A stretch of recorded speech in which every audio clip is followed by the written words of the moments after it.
Hello, everybody. Welcome back to Echo Chamber. This is our second episode ever, and today we're talking about how social media impacts journalism. I'm Julia, I'm Kaylee.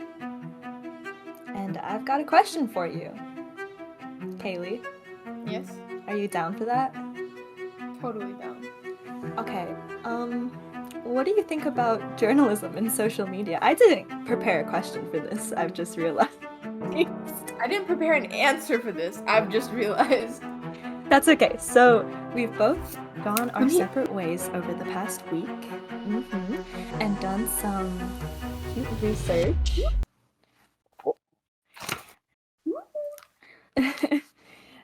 Amazing. So now we can talk about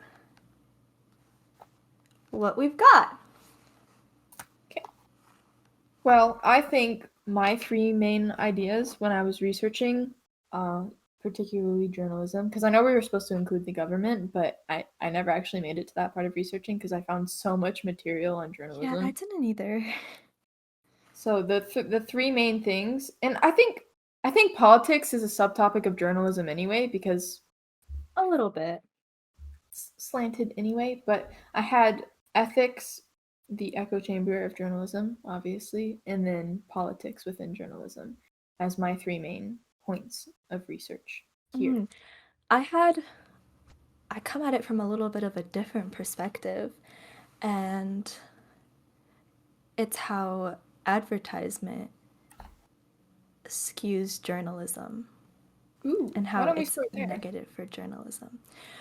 Okay, so on theconversation.com, and all of our sources will be in the just in our YouTube description and on our Peace. website as well. So if you're Mhm. interested in doing any further research of your own, all of our sources will be uploaded so you can see where we got everything that we're talking about.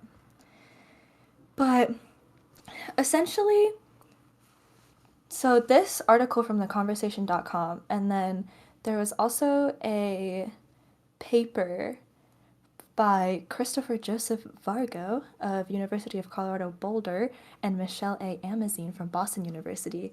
They wrote Agenda Cutting versus Agenda Building: Does Sponsored Content Influence Corporate News Coverage in US Media? So I thought this was interesting because I've been seeing a lot of sponsored content on social media. Like it's all over Instagram, it's all over YouTube, whatever. Like every video has a sponsored portion.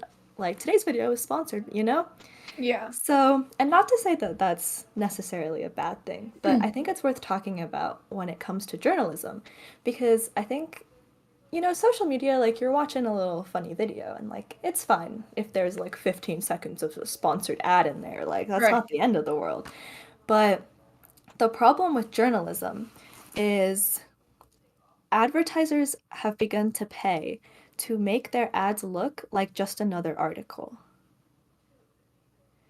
So that's kind of the problem because people like the Washington Post or whatever, and I don't know if the Washington Post does sponsored content, but I could have used any example.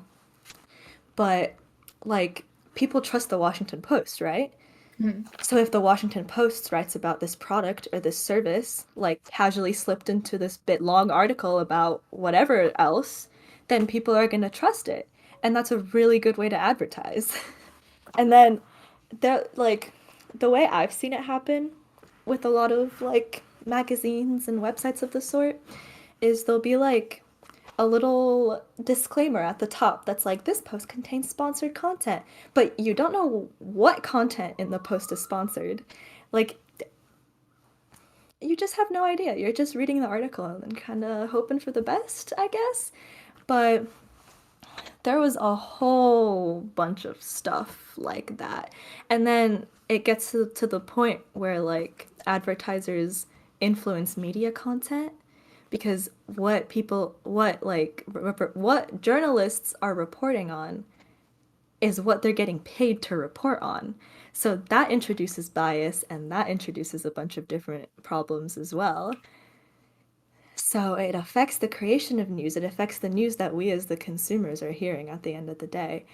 And it's just this closed circle because news companies have to make a profit to keep reporting. So they have to take sponsored content in order to keep reporting the other Right. things. Yeah. Catch 22. Yeah, so it's not like they can say, "Oh no, thank you," because then they'll go out of business. Like that's the way they're making their money. Yeah. I think that's interesting because one of the solid points I have bolded literally on the last page of my notebook is the prestige of the internet and why are sources seen as reliable when they aren't. And that kind of ties Mm, into that whole marketing thing. Like you're getting paid to produce content that's not necessarily true, but it's in a format that people just view as reliable. So yeah. my question was why do people view anything that's on the internet as just reputable? Because I know personally I'm taking a writing and inquiry class, which has a little research portion in it. And all we have discussion boards and they'll link like what they're referencing in it. And particularly this past week, we've been working on like medical research, like medical articles and stuff. And as much as you would just assume anything that's posted with any kind of like medical word in it is prestigious. There was one guy that posted about assisted suicide, and he cited an article that had completely like false statistics. And it only took like a 5-second search into an actual scholarly article to find the exact opposing view to what he was looking at. And it was because he just went on Google and clicked the first thing that was there and like sure enough, it's a pretty slanted view. It's self one of the major components in the statistics there were like what is it called when it's like self-reported, I guess, like self-reported.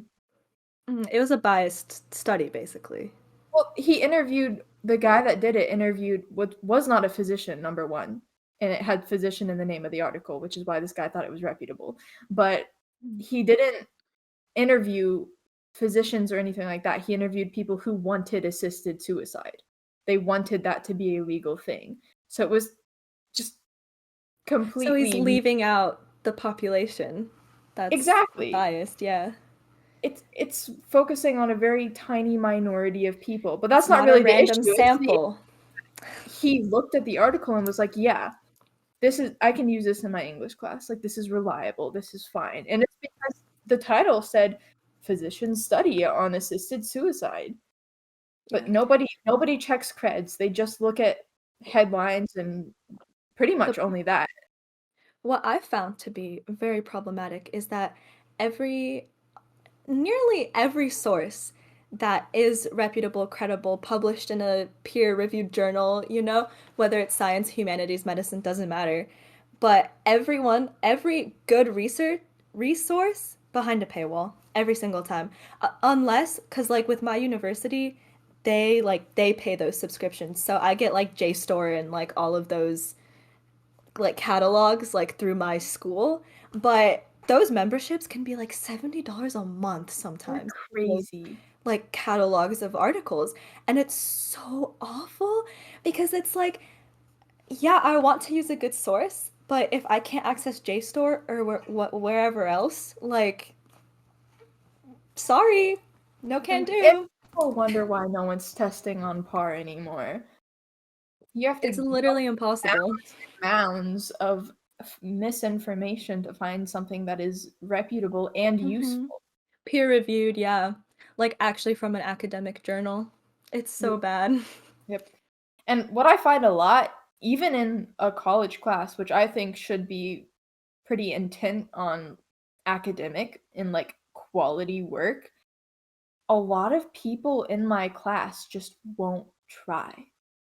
Mm. In all reality, you could dig deep enough. You could get past all of the social media influence and you could find something. Like you can find something, particularly when it's a discussion post and you need one source. You need one source to summarize and explain why it's reliable. That's all you need. Just don't try. They just pick, and I don't know if it's because they believe that that title just is completely true without checking credentials or anything, or if it's lowest effort possible, but it creates a pretty ridiculous result in class because I'll have like a really heavily really thought out like 1,000 word discussion post, and then the guy beneath me says assisted suicide. Yeah, this, and I check his source, and it's not even Yeah. the. Well, I feel like you can't always expect the best, I suppose. It is a 100 class. Like it's not high up there.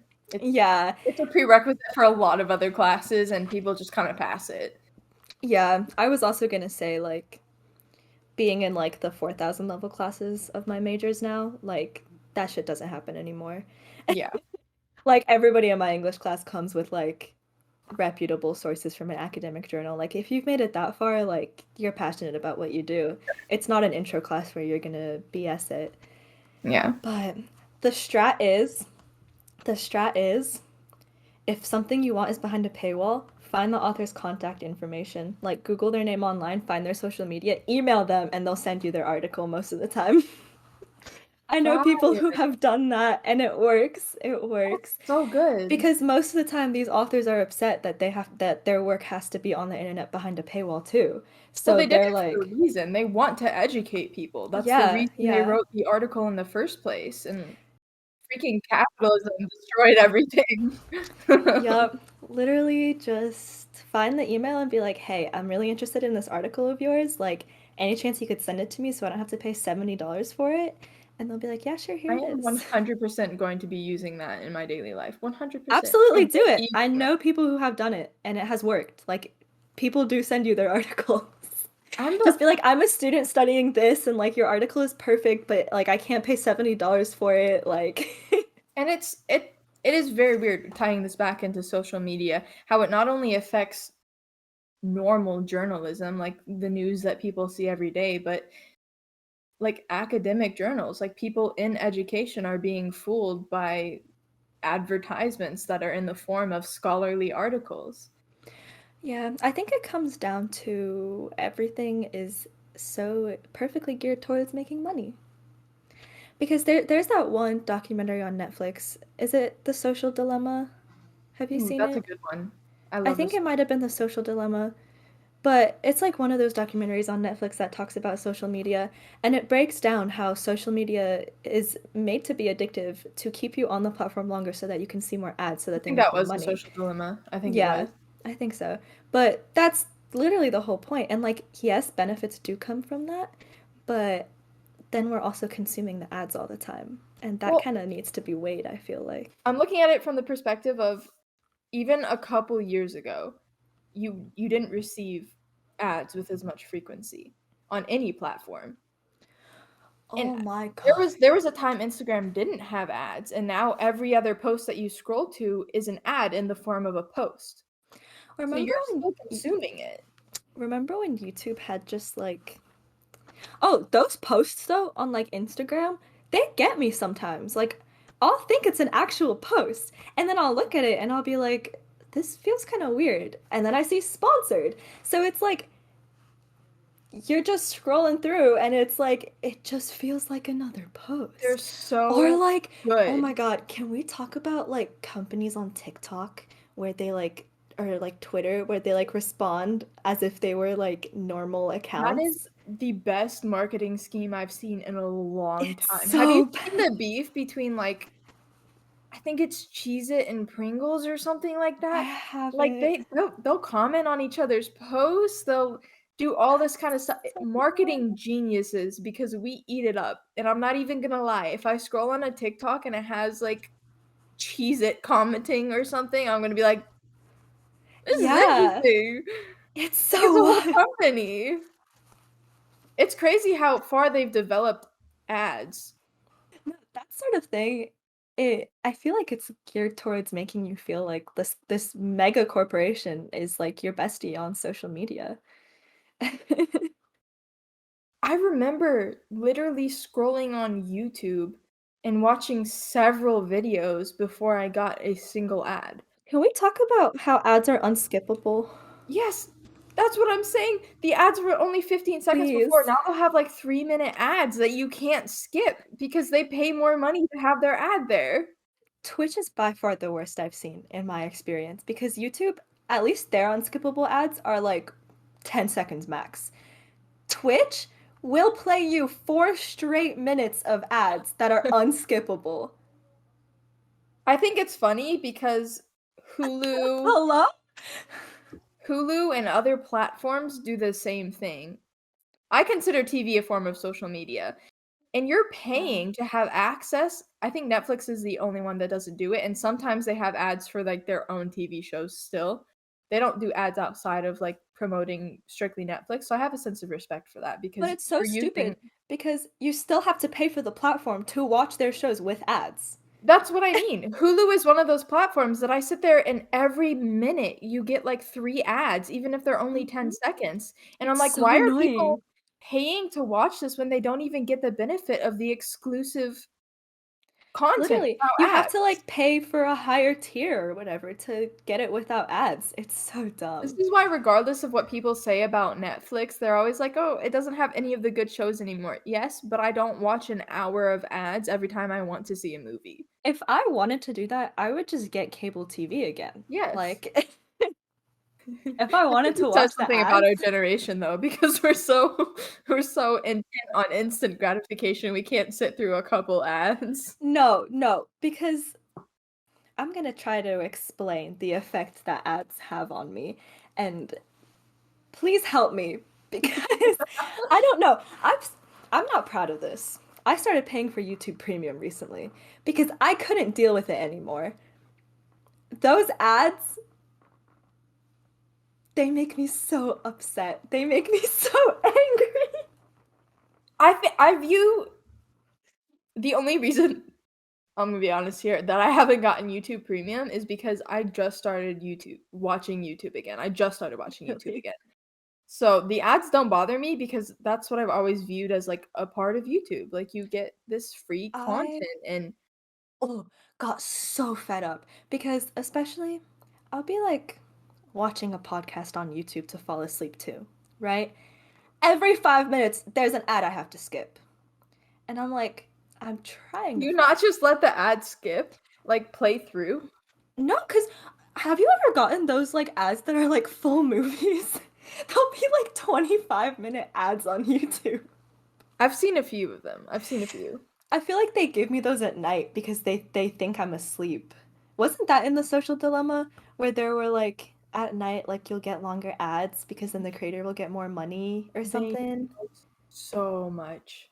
Yeah, They know like so much, and they it's play me crazy how like 30-minute ads because they think I'm asleep and I won't skip it because I'm sleeping, but I'm not.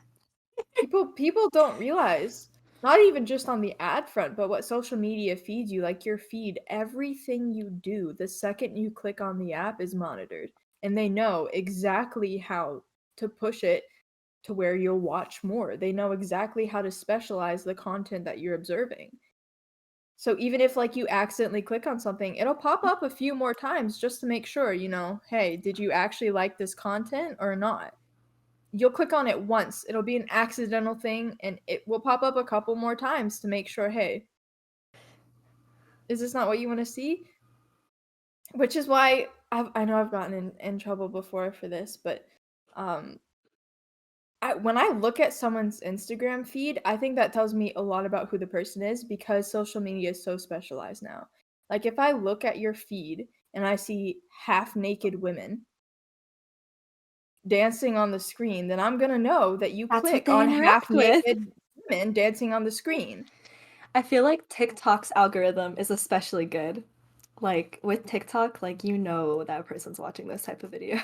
Oh yeah. You can't So avoid bad. it either because TikTok also gets very different at night. I feel like it's similar to YouTube in that way where you'll get like,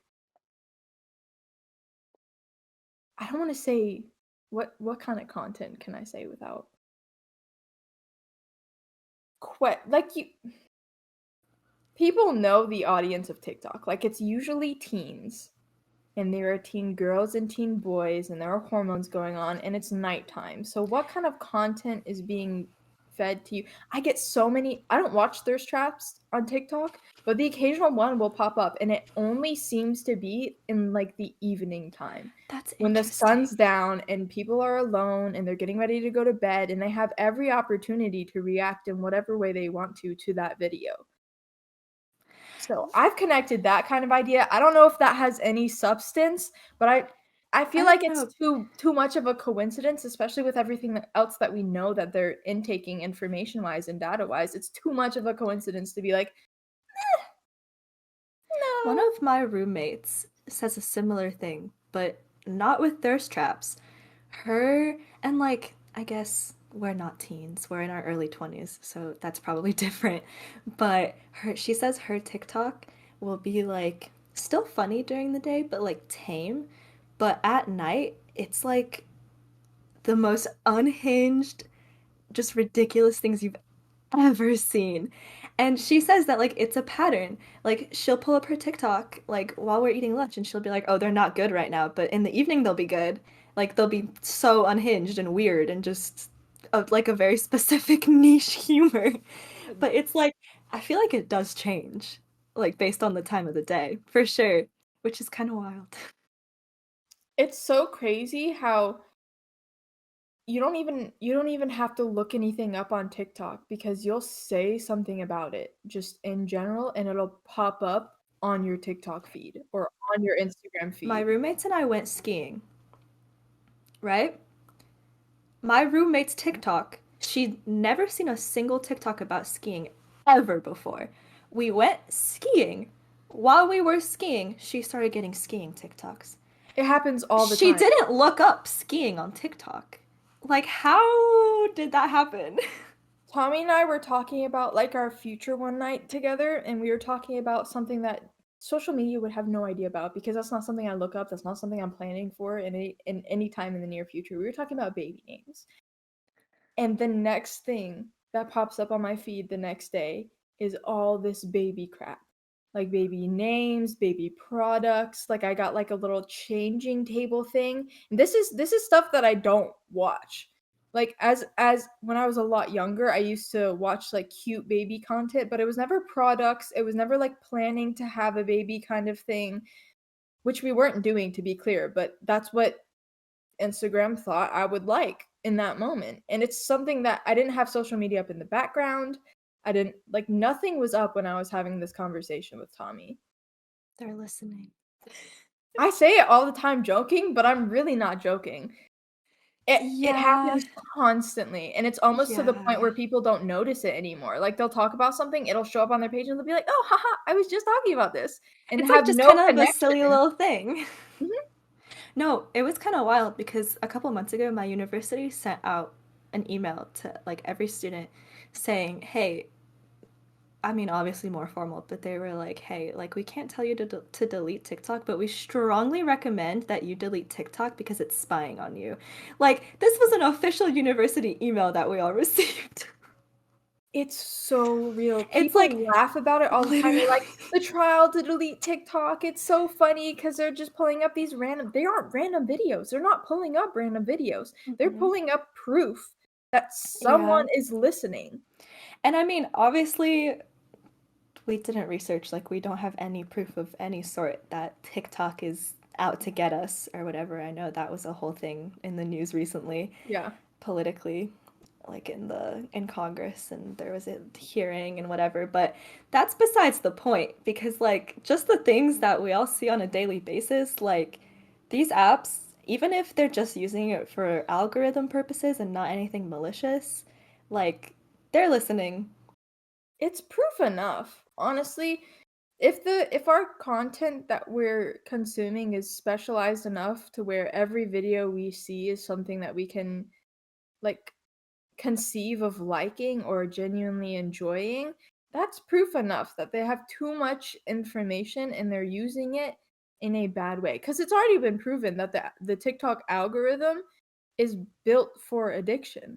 You don't just Yeah. step away from TikTok. That's not something you do. It has to be a very conscious effort. And it's something that's very, very difficult for people, particularly in our age group and younger, because the platform is built for addiction. This is why I had to delete TikTok because I literally could not do anything else.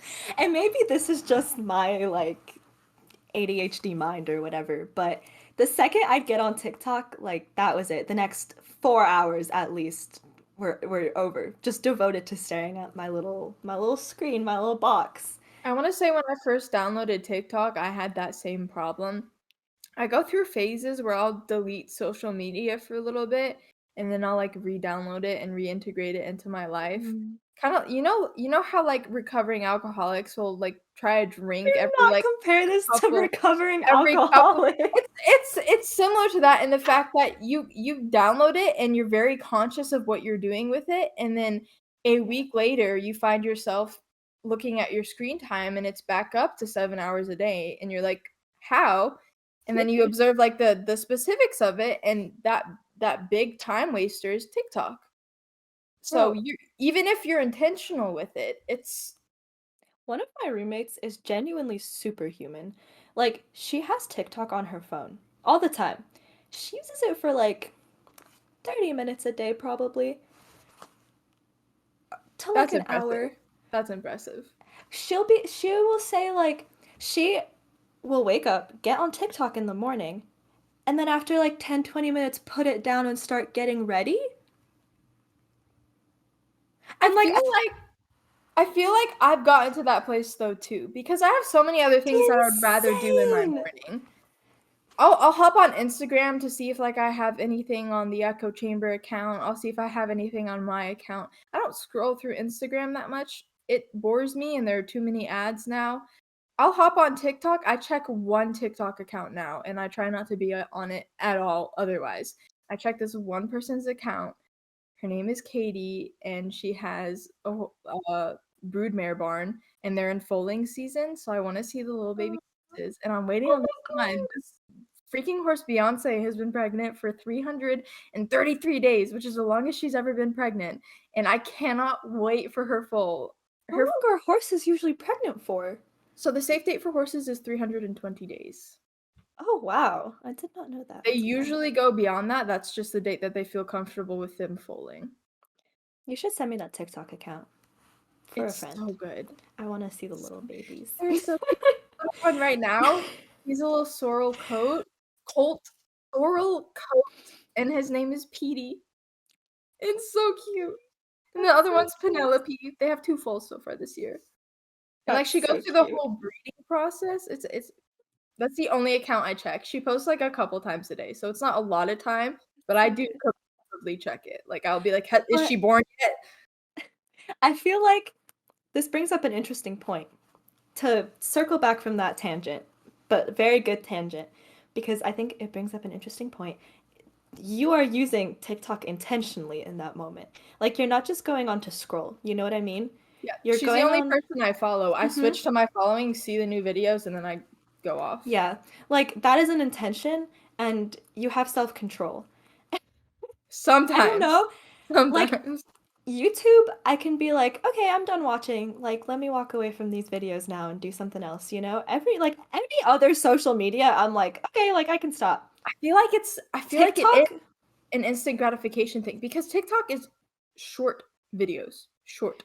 maybe this is because I have ADHD and like people say that like TikTok is especially bad for people with ADHD, but It like, probably is. But I think the point is YouTube is a lot more of a commitment. Even if you find a short video on yeah. YouTube, it's going to be 3 to 5 minutes. That's a bigger commitment, and if you have other things you need or want to do, you're going to look at that 3 minutes and be like, I also something that confuses me about TikTok is it doesn't ever show time. Like your clock doesn't show up on TikTok, the time That's of on the video purpose. doesn't show on TikTok. You can't tell me that's not on purpose. It's on purpose. It's literally called TikTok. It's a clock app and the clock is nowhere on there. You can't see your phone clock when you're on TikTok. You can't see The only thing you can see is when the comments were posted a couple minutes ago or But that doesn't a day give you an ago. That idea of what doesn't give time you a it is. perspective of how much time you've wasted on the app, which is crazy to me because I know a lot of apps like I spend a lot of time on Notes app and I can see my time on my phone on Notes app. I can look up and be like, dang, I've spent 15 minutes writing about the color of this grape. It's time to stop. I cannot do that on TikTok. I'll be like 5 more minutes and then 5 minutes goes by and who the hell knows. Anyway, I kind of want to circle back a little bit to journalism because the bit of I don't know a lot about journalism in general, but the bit of research that I had was the four primary ethics of journalism, and I'm sure you do know them. No. But okay, the first one is to seek and report truth. The Oh, second maybe I do one know is them. to minimize harm, which is the biggest I do one. know them, The yeah. third one is to act independently. The fourth one is to be accountable and transparent. And what I did, So all four of those. yes, what I did was go through all four of them. The first one that I found really interesting was seek truth, because I think very rarely does that happen now. I think people are just seeking what's going to give them the most money and the most attention and the most fame. Clicks. Yes. So Clickbait titles. one of the things included in like the drawn out portion of the seek truth ethic code in journalism is that you're not supposed to oversimplify or misrepresent. You're supposed to be impartial and reliable. And I want to say that every other time when I look at something on either social media or like a news article, any kind of platform that gives you news or information, 9 out of 10 times when I click on it and read the rest of the article, I'm going to look at that title and be like, that was misrepresented. That was oversimplified. That did not include any of the information that was in this article. Or it's going to exactly reflect that. And then I'll check other sources and be like, this article as a whole is just completely oversimplified. Completely. So that's the one that I was really big on, because I don't think people, it's weird because people will be like, but it is truthful because it has some statistics that may or may not be truthful. But the whole truth and some truth is very different, both in journalism and in normal life. If you give me half of a story when I need all of it to understand what's going on, I'm going to tell you you lied to me because you did not give me all the information I need. It's a whole big thing now, informed consent. And I think that translates to almost every area of our life. We are undereducated and misinformed almost every step of the way, and it's really hard to break away from that. That was a Hmm. long little tangent there. No, it's true. And then combine all of that with the idea that you need to be advertiser friendly in order to make money. Mhm, Like, I've been mhm. keeping up a little bit through the channel Moist Critical because Moist Critical goes over like changes to the YouTube policy every once in a while, like when they're big and whatever. But apparently, from his videos, the conclusion I draw is YouTube's out of touch. I'm pretty sure he says that exactly. And nobody really likes their policies, and their policies are kind of silly. But like from a creator's point of view, from like Moist Criticals, I haven't gotten any other perspectives on it, and I'm not friends with any YouTubers, so I can't ask them about Right. monetization and ads. But it's interesting because YouTube. So at first you couldn't curse in like the first minute of the video, like, and you couldn't say like the worst or like the curse words that are like the F word, you know? Mm. But now, like, at some point, I think they changed it to something else where it was like you can't say curse words through the whole video, and like YouTubers were getting demonetized based on past videos, which really sucked How do because you this wasn't a monetize a past policy. video based on a new policy? Literally. And I may be getting this wrong. It's been a while since I've seen that video. I'd have to go back. But it was something like that. Well, I know YouTube's policies recently have been updated to the point that you can't. Basically, it's basically a free speech infringement now. Which is so funny because that's what they're fighting so hard against. Because I watch several YouTubers that are pretty right wing. I also watch several YouTubers that are pretty left wing. And almost all of the right wing people will have like a little blip in their video where it's like the word that we cannot say, or like talking about stuff that doesn't really matter, but it's being monetized so heavy that they're having to like replace words with words that have nothing to do with it just to appease YouTube's policy. And it happens sometimes with like the really harsh left people too. I think it's so funny that it's so regulated now that people are aware of the policies that they're blipping out things, like intentionally blipping out things. YouTubers who will whisper the word and like put it up on the screen and like mouth it, but not say it so that they It's don't get. crazy. It's But it's crazy. literally to make it advertiser friendly, which like what is advertiser friendly? I don't know. I don't think anyone knows. They just keep up with the recent policies so they can keep making money. That's what it is what it Like is. it's so interesting how brands try to have an image for themselves like that. You know what? That's kind of funny because I watch Hmm. a lot of Wire videos and their A lot of sponsors, what? Daily Wire, Oh. the Daily Wire videos, Hmm. like Ben Shapiro, all No, I that. get it. I get it. Yeah, yeah, And they are very clearly only advertised by companies that fully support their views. So anything that they're putting on YouTube should be friendly to their advertising companies because they don't branch out with advertisement very much.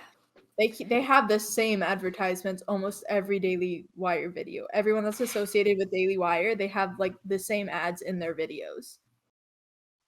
I don't know. I think it's weird. I think advertisers, okay, obviously ads are targeted, right? Mm, So, like, obviously, if you're a gaming company, you're not really gonna advertise on like Facebook groups that are like sewing and like people talking about how they love how the old times used to be. You know, you're gonna go on Twitch and run ads on Twitch where a bunch of people come to watch people play games, you know? yeah. Like, you're gonna advertise to your audience. And I think there's a vocal majority, at least from what I've seen with like a lot of Twitch communities and like whatever, because there's a lot of people that just like lurk and just like watch, you know? But then there's like the vocal minority, sorry, not majority, oh god. Like Okay, the good. vocal minority that like has strong views and like starts beef on Twitter for fun. I don't know if it's fun, but it definitely happens. So there's got to be some kind of reason. And I think advertisers will align themselves with the ideas, so will advertise on the content that aligns itself with the ideas that the majority of their audience is aligned with, so that they can reach the most people who are more likely to purchase their product or their service, you know? Which Which is makes sense because like why isn't like and you okay, brands advertise to make more money, right? That's like the only reason. With the exception of like, I guess, brands that have high moral values, which is not many at all, but they'll like back whatever if it's gonna make them more money, right. you know? So it would make sense, and I don't know if this actually happens. I'd have to research it. This is just my theory that brands like look into their audience and be like, most of my audience are very left wing. Let me find some left wing creators. Because maybe I can grab people who don't know about my brand but are left wing, so would probably agree with like everyone else that likes this brand and like so then they advertise to those like left wing creators and like not even just politically, but I don't even think that's a debatable thing. I don't really think you have to research that to know that when companies are creating an audience for themselves, they're going to create the audience that's going to give them the most mm-hmm. either purchases or views or anything like that. Yeah. It's Eh, also like when companies support Pride Month, but only during Pride Month, and like everyone changes their logos. It's funny. It's so funny because I remember seeing that. I remember It's seeing that and funny, being but it's like, like awful. I didn't know that you were like really heavy LGBTQ plus. They aren't. They just They're did it not during the month of Pride so that they for the would get the people publicity. that are heavily involved in Pride. It's really, really smart. It's very smart. It's smart advertising, but I feel like a lot of people are starting to catch on to it, so now it's not so smart anymore. Because, like, this past Pride Month, I'd see a lot of people on Twitter being like, you don't support LGBTQ rights. Like, you're literally just trying to make money off of us right now. And I feel like there's become, at least around that, like a huge culture of being like, no, we're not gonna let you take advantage of this month and use it for something that it's completely not supposed to be used for type of situation. So I feel like there is consumer awareness. There's I have hope for the age of technology only because people are becoming more aware. I was Hmm. talking to my mom about this the other day. We were talking about how or whether or not we thought that this was going to be the downfall of society. And of the things that could possibly be the downfall of society nowadays, I don't think it's going to be tech. I No. think it's a really big problem, but something that we're becoming increasingly aware of, particularly with our generation, you and I and everybody within this, like, I don't want to, like 18 to 25 maybe, around that age group. We see it. We know it's happening. Yeah. And if we have a little bit of self and aware self-awareness, self-improvement streak in us, we're like, okay, calling you out on this. I feel like it's more than we've seen it happen now. We've seen it from the beginning. We were on YouTube when there was one ad at the beginning of your video, and then you were left alone to watch your content in peace. Mhm. But now, every 5 minutes, you have 3 minutes of unskippable ads or whatever. Or even, oh, like YouTube ads have gotten like short form content. They'll be like 5 to 6 seconds now, so they're the unskippable ones, but they'll play like two or three of them back to back. Just play me one 30-second ad. I hate short form content. You're very passionate about ads on I YouTube. am very. Ads on Twitch and YouTube drive me insane. I don't consume any amount of Twitch. I've never had a Twitch account. I've never watched any Twitch. I'm not a big gaming person, and I know that's a primarily gaming platform. I've never experienced any kind of Twitch content, so I can't speak on that. But I have Imagine consumed watching four copious. minutes of ads, though. I have That's all you need to consumed. know. I do. I have consumed copious amounts of TikTok and Instagram. And then you know what's messed up? You know what's so messed up? Oh my god, I'm messing up the whole What's wire of messed my up? webcam. I'm so upset. You know what's messed up? What's messed up? This light in my face. You damn right. You know what's messed up? What's messed up? So, you know YouTube. You can buy YouTube Premium and then no ads on the whole platform, right? You don't watch a single ad no matter what video you click. On Twitch, you would have to subscribe to every creator individually, monthly, in order to not watch ads on only their channel, only their content. That's a money mine right there. They're fucking geniuses. No, but it makes me so upset because unless you're like a millionaire, and if you watch like 20 different channels on Twitch, you're gonna be paying hundreds of dollars not to see an ad on Twitch. Like, that's ridiculous. Nobody's doing that. But people are, and that's why they still have it. I mean, I know people subscribe to like their favorite channels, and like that's kind of what it is. But I think it's a bit messed up how you can't like buy a Twitch overall subscription like you can on YouTube and then not watch any ads. But This is such a first world problem. this really is. I was thinking about that We're earlier sitting too. here complaining about ads on social media and how it influences us to think some way. People don't have water. Why are we talking about this? You know what? Why are we talking about this? What is the point of all of this? I do want to get to a few things. I want to cover the rest of the journalistic ethics and how they aren't being followed whatsoever. Let's The actually second talk one, about journalism. yeah, the second one, we already did the seek truth thing. The second one is minimize harm, and the extension of that is that humans deserve respect and truth. That you're That supposed to doesn't be cover. compassionate, and there's supposed to be no unnecessary intrusiveness onto the personal or public lives. Wow, that's crazy. Respect, consent, and right to refuse. Journalism just isn't, it's so different than it used to You be. still take the ethics code to be a journalist. However, you're encouraged to do the exact opposite of the third journalistic ethic, which is act independently. Like, not for your company, not for ads, not for money, act independently. You're supposed to seek truth and publish it for the greater good of society, which has thing for decades. That was mentioned in the articles that I read before our podcast today because the amount of advertising content has the power to skew a media channel at this point because they have to take that to stay afloat. So with advertisers basically buying out reporting, like that's what they're doing. They are. It's So crazy. it's not independent at all because it can't be. There's no way for it to be. There's absolutely you can't sustain yourself in any capacity unless you engage with A, social media, and B, controversy now. You're not going to make money. You're not going to make a living, and this is what these people want to do. They want to write, they want to report. Whether it's truth or not, they have a job and they're a journalist, and that's what they wanted to do. And I think it's really sad that it's gotten to the point where we can no longer credit even the good journalists because of what they have to do to stay afloat in the career.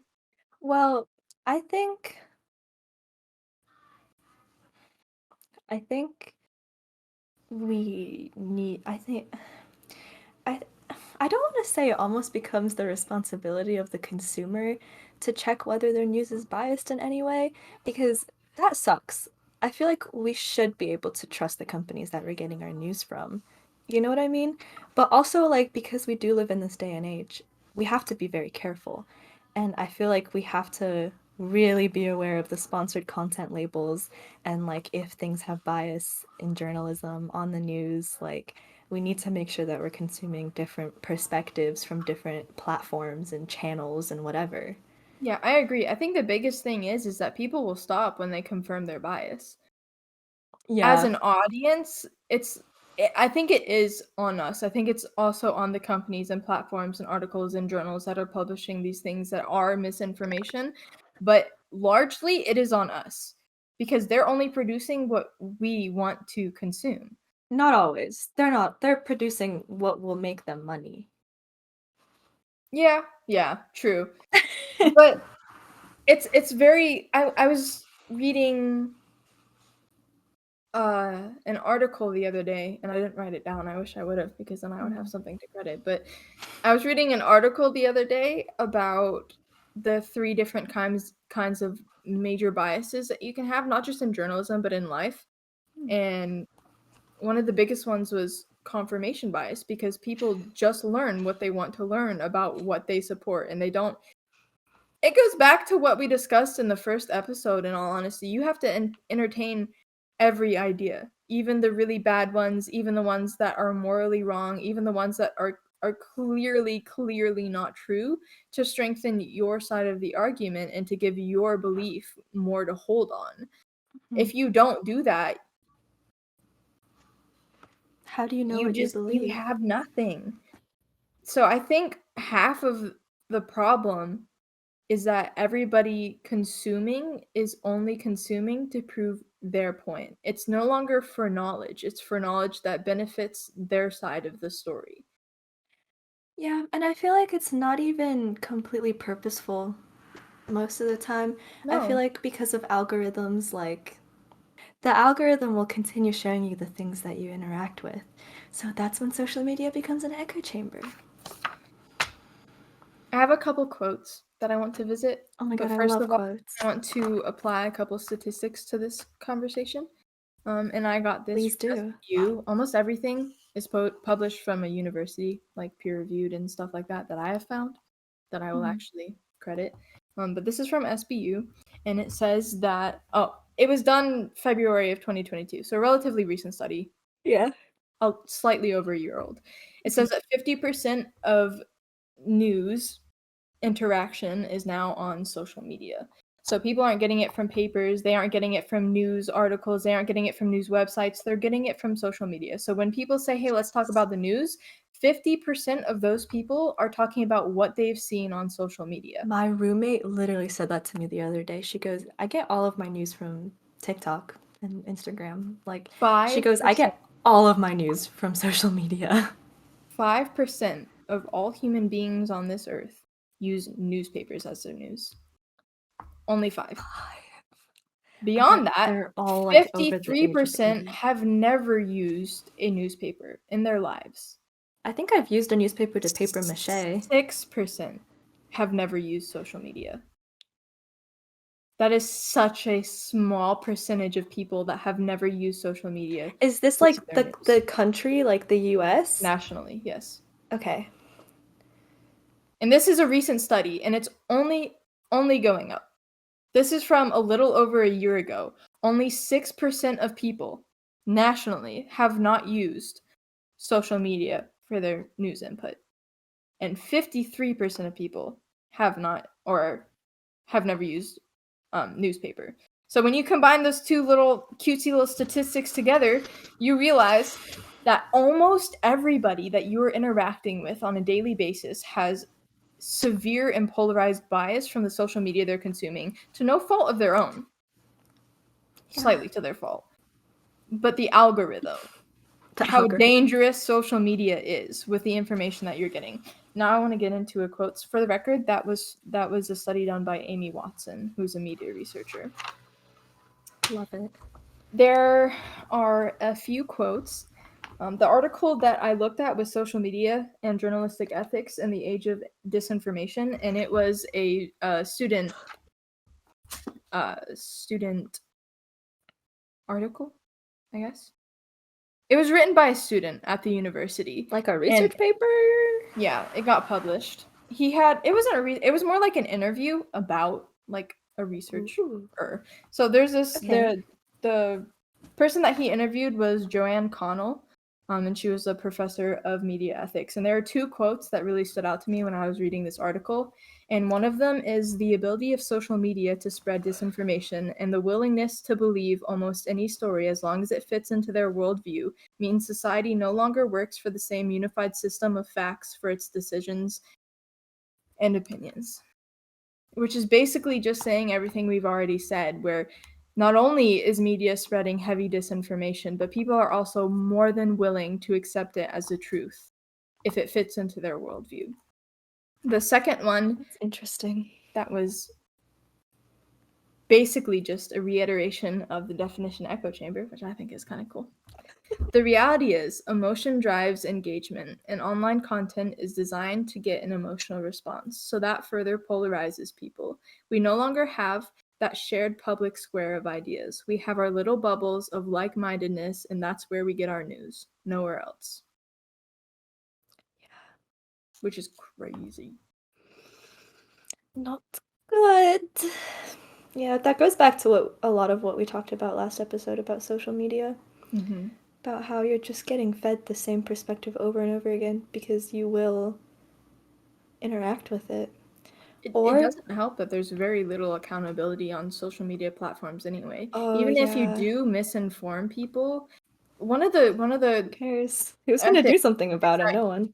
one of the ethics in journalism is that you're supposed to correct any mistakes immediately. Like, as in, you didn't know a mistake before you published it, and someone came to you and said, "Hey, this is wrong," and you go, "Oh my God, I'm so sorry. Let me fix that for you." Never happens. There's such a low level of accountability on social media, and it leads to such a negative group of people interacting with each other because they have the anonymity to do so, even within advertising and journalism. That's so wild. Yeah. I think journalism needs a new way to make money, Mhm. and it needs those four ethics. But who knows? I wish I knew a journalist. It's so crazy. I don't know what's happening to this world, but something as small as informing society has become almost impossible in the face of social media and social platforms. Almost Yeah. impossible. I wonder because we're trying to make a connection between social media and journalism. And I think the connection is like it lies within the way advertisement works. But with journalism, it is a lot more dangerous, I feel like, because journalism, you expect a certain quality of information that you're getting. Whereas with social media, like, you're just on there for fun. But it's almost upsetting that social media has become a less biased way to consume media at times than the news because like was saying one of my roommates was saying that like she does get most of her news and information from like social media, especially TikTok probably a bit, but she also sees it firsthand because like with the war in Ukraine, there are people in Ukraine taking videos of what Ukraine looks like. You're not going to see that on the news. You know what I'm saying? So it's not all bad and terrible to get your news from social media. I think the point we're trying to make is you have to be an informed and purposeful consumer of it. Well, also, it's literally the name of our podcast. It's an echo chamber effect. Yeah. It is Yeah. so hard to get content that is unbiased because whatever you watch more of, you're going to see more of. I don't know if I necessarily agree with the point of you see, like the personalized content, like up close and personal content of videos of people in Ukraine, because I have like there are journalists that do go out there, and news channels and news articles do use content that was created on social media and include it in their article. Partially, I think, to emphasize the severity of it. Sometimes I think it's just to appeal to people's pity and their empathy, but I don't know if there's that much of a difference other than genuinely just first person accounts. I'm not talking about when journalism takes those sources Oh, and you uses it. I'm talking about like you just are scrolling through TikTok and you see the video from the account of the person who mm, filmed it. It's mm. like firsthand, and the caption's like, here's what's happening in Ukraine. I Like, I'm have not saying about news taking it and no, I like understand twisting now. it with their motivations in mind or Yeah, I whatever. understand now. Yeah. I still think first person accounts are pretty dangerous. It's like self reported statistics where you're getting. I understand that it might be some people's reality, but it is catastrophizing a lot because if you look at self reported statistics of a very niche content and it's leaning towards one way, of course you're going to get data that reflects the results that you want. And it's similar to first person accounts on TikTok because a lot of people will scroll through TikTok and be like, this is such a big issue. Like, I've seen 3 videos today about people going through this same thing, and it seems like we should fight against this and do all this stuff, but it's self reported. Not only is there no check and balance, not only can you confirm or deny what these people are saying, not only do you not have proof like you would through a accredited news source previously, it's very specialized. It's echo chamber. You can't escape it. You can't. That's true because the point I hadn't considered before that your argument there made me think of is the algorithm on these sites will probably also promote the most extreme sides because the ones in the middle don't get attention. They don't get likes, comments, nobody keeps watching them. So perhaps the things you see with millions of views and hundreds of thousands of likes, they are on whichever side of the extreme it is that they're on, but that's inspired controversy in the comments. And I'm not just talking about the Ukraine situation anymore, I'm talking about anything Yeah, in general, broadly. like politics, whatever, anything broadly. But like, it's gonna start controversies in the comments where people are gonna start fighting with each other, giving the video more comments, more views, and then the algorithm pushes that. So maybe that's another thing to I consider. mean, I feel like journalism should have eradicated this issue that we're talking about, but because of advertisements and everything else that happens to journalism, like it just doesn't. Like there's almost not an unbiased news source. yep. To what you were saying before about how the most extreme points get pushed the hardest, the loudest voices echo the most. Like you cannot escape it. If you whisper and you want someone to listen to you, you're not going to scream at them. You're going to say, "Hey, listen to what I have to say. Let's have a conversation." Someone who is that extreme and wants nothing to change their mind, wants no further education, is going to yell, "Hey, this is what's happening. Don't challenge it. It's just what's happening." And that's what's going to echo to everybody else because we are empathetic people. We are empathetic human beings. That is one of that is something that's hinging on our very consciousness. We can't escape the fact that we want to help people.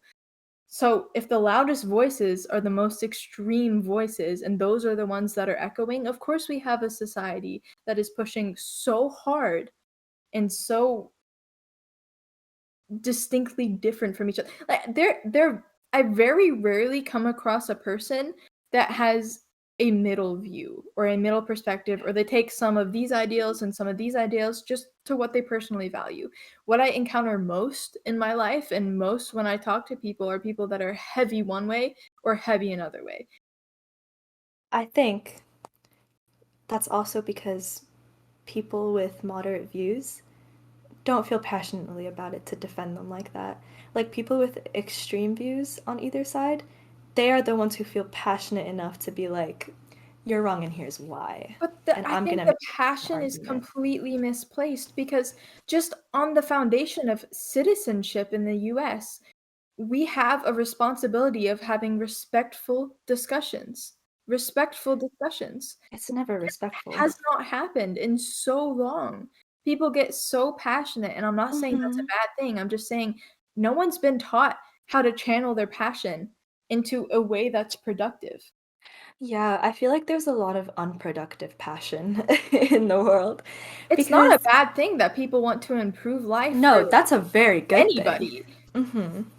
It's just the fact that The no one way can sit people down go and have a about it. conversation and everybody's pushing for a minority and not looking at the bigger picture. And also you only confirm your bias with the algorithms of not just journalism but technology in general.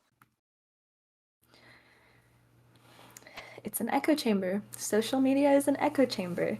It's an echo chamber. That's so true. It's an echo chamber. That's crazy. I think everything that we discuss is just going to circle back to the fact that everything's an echo chamber. Yeah. That was the episode for today. Echo Chamber Podcast, Episode 2. Yes, we did it. We talked about journalism and social media, had a great time, had a great conversation. Next week's episode is going to be on how social media affects relationships and mental health.